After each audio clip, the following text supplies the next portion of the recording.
વિદ્યાર્થી મિત્રો, આજે આપણે પેન્સિલ વિશે જાણીએ.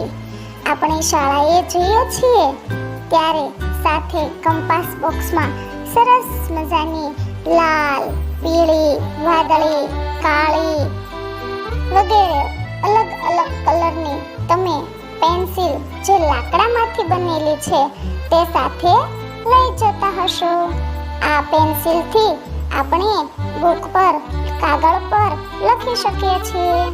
તો તમને એવો વિચાર આવ્યો કે આપણે પેનથી જે લખીએ છીએ એ પાછું ભૂંસી શકાતું નથી, પણ પેન્સિલથી જે લખીએ છીએ એ ભૂંસી શકાય છે.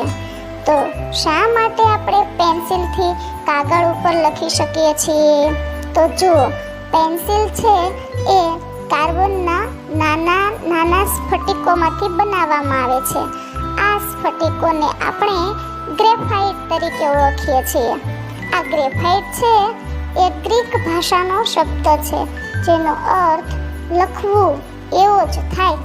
કાર્બનમાંથી બનેલા આ સ્ફટિકો એટલા નાના હોય અને એનો આકાર પણ એવો હોય કે તેને સહેલાઈથી ભૂંસી શકાય છે.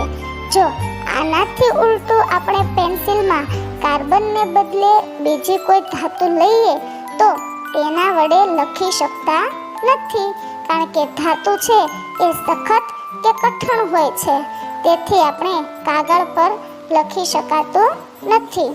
જો આ પ્રકારની ધાતુમાંથી પોઈન્ટ બનાવી અક્ષર ઉઠાવવાની કોશિશ કરીએ તો પણ કાગળ તૂટી જાય છે અથવા તો તૂટી જવાનો ભય રહે છે. વળી પાછી કોઈ ધાતુ હોય તો એનાથી કાગળ પર રંગો સારી રીતે ઉપસાવી શકીએ નહીં. લખાણ કરવા માટે ઘર્ષણ જરૂરી છે. તો લખાણ ઉપસાવવા માટે પેન્સિલનો એક બાજુ ગ્રેફાઇટનો પોઈન્ટ અને સામી બાજુ કાગળની સપાટી પણ અગત્યનો ભાગ ભજવે છે.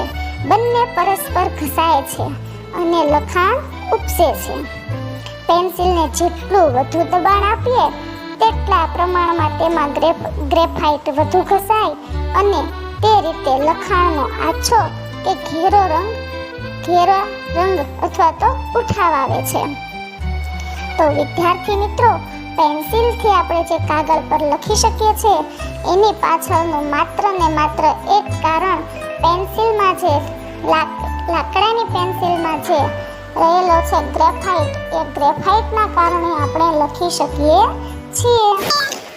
આવા જ વિડીયો જોવા માટે અમારી ચેનલને લાઈક કરો, શેર કરો, સબસ્ક્રાઈબ કરો.